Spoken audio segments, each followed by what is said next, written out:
Un percorso che unirà il parcheggio di Via dei Colli con le piazze, passando per le strade del centro storico e le riviere. Il diretto piazze tornerà da settembre con l'inizio dell'anno scolastico. Un ritorno chiesto a gran voce dai padovani e dai commercianti. Ora svelato il nuovo percorso. L'amministrazione e Bus Italia hanno annunciato anche agevolazioni per gli abbonamenti. L'abbonamento sarà gratuito per gli invalidi al 100% e chi ha un'invalidità parziale e i pensionati ultra settantenni con reddito inferiore a 7.600 euro.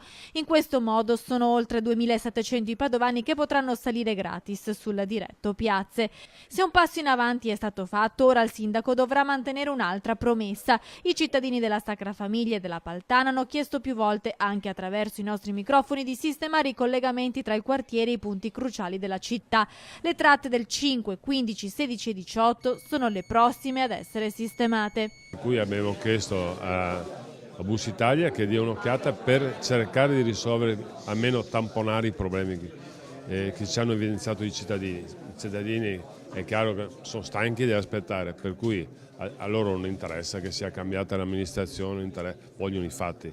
Cerchiamo di darli più velocemente possibile. Adesso abbiamo dato il diretto a piazza che avevamo promesso in campagna elettorale.